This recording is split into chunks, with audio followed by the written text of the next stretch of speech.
Oo. Sabi niya, magiinom na lang kami, Friday na.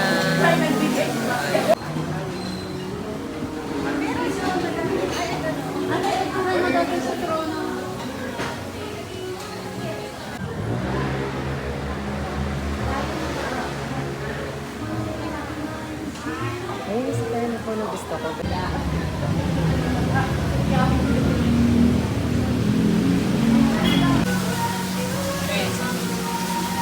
Teka lang, teka lang.